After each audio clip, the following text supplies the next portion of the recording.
بسم اللہ الرحمن الرحیم۔ محترم ناظرین، 40 احادیث کا سلسلہ چل رہا تھا۔ یہ 40ویں اور آخری حدیث ہے۔ حضرت عثمان رضی اللہ عنہ سے روایت ہے، مسند احمد میں یہ روایت منقول ہے۔ نبی کریم صلی اللہ علیہ وسلم نے ارشاد فرمایا، الصبحۃ تمنع الرزق، الصبحۃ تمنع الرزق، صبح کا سونا روزی کو روک دیتا ہے، صبح کا سونا روزی کو روک دیتا ہے۔ یہ وہ روایت ہے جو عموماً ہماری زبانوں پہ چڑھی ہوئی ہے، بولی جاتی ہے، سنائی جاتی ہے، ترغیب دی جاتی ہے اس روایت کے ذریعے سے۔ یہ روایت اگرچہ تھوڑی سی ضعیف ہے، لیکن علماء کرام نے، بزرگان دین نے اس روایت پر عمل کیا اور یہ بات بتائی ہے، یہ بات لکھی ہے کہ واقعتاً صبح سونے کی وجہ سے، فجر کی نماز چھوڑ کے سو جانے کی وجہ سے، یا سورج کے نکلنے سے پہلے سو جانے کی وجہ سے روزی کے اندر بے برکتی پیدا ہو جاتی۔ اس لیے فقہاء کرام نے صبح کے سونے کو مکروہ لکھا ہے، مناسب نہیں ہے، اچھی بات نہیں ہے۔ کوئی اگر مجبوری میں سو جاتا ہے یہ ایک الگ مسئلہ ہے، لیکن بغیر کسی مجبوری کے، بغیر کسی عذر کے معمول بنا لینا، صبح میں سونے کا معمول بنا لینا، فجر کی نماز چھوڑ کے آرام کرنے کا، یہ بالکل بھی مناسب نہیں ہے، ایمان والوں کی شان کے خلاف۔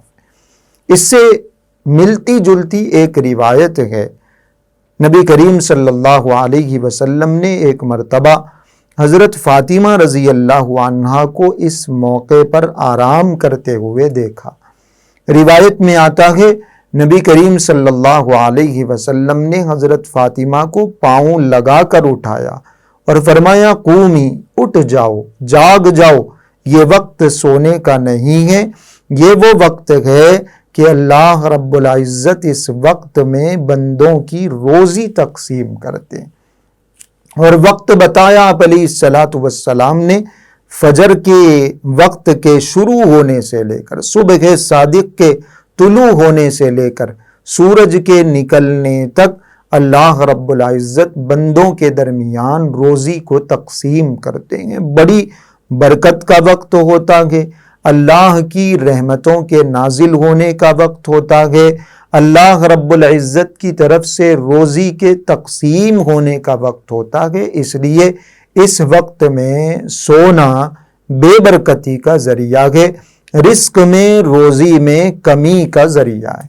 اس لیے بزرگان دین کا معمول یہ ہے کہ اگر کسی کو سونا ضروری ہے، اگر رات بھر جاگنے کی عادت ہے، عبادتوں کی عادت ہے، پڑھنے کا معمول ہے، بزرگان دین کا معمول یہ نظر آتا ہے کہ فجر کی نماز کے بعد کچھ دیر تسبیح کر لیا کرتے تھے، وظائف کا اہتمام، دعاؤں کا اہتمام، سورج کے نکلنے کے بعد آرام کرنے کی اجازت ہے، گنجائش ہے۔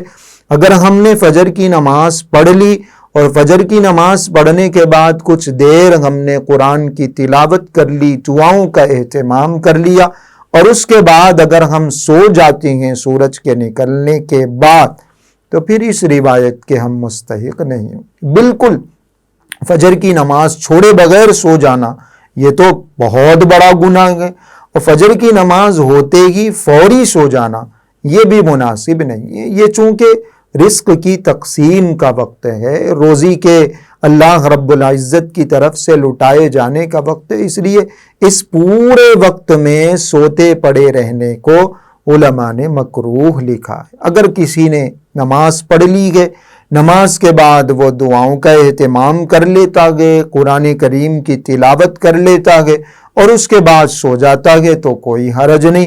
یا اگر کسی نے نماز پڑھ لی، اب کسی مجبوری کی وجہ سے سو جاتا ہے، کوئی مسئلہ نہیں ہے۔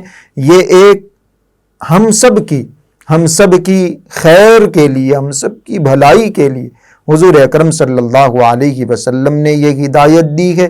صبح کے سونے کی وجہ سے روزی میں بے برکتی پیدا ہو جاتی ہے، اور حقیقت بھی یہی ہے، تجربہ بھی یہی ہے کہ جو آدمی صبح کی نماز پڑھ لیتا گئے، فجر کی نماز کا اہتمام کر لیتا گئے، اوراد و وظائف کا اور دعاؤں کا اہتمام کر لیتا ہے، وہ دن بھر چاق و چوبند رہتا ہے، چست رہتا ہے، ایکٹیو رہتا ہے۔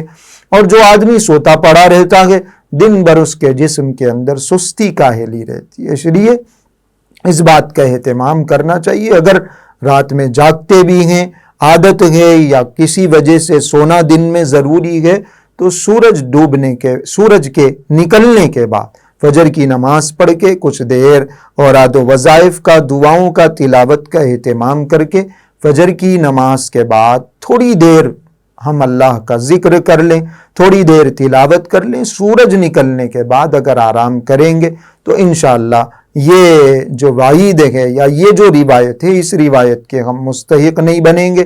اللہ پاک کے حکموں کو پورا کرنے کی وجہ سے روزی روٹی میں برکت ہوگی۔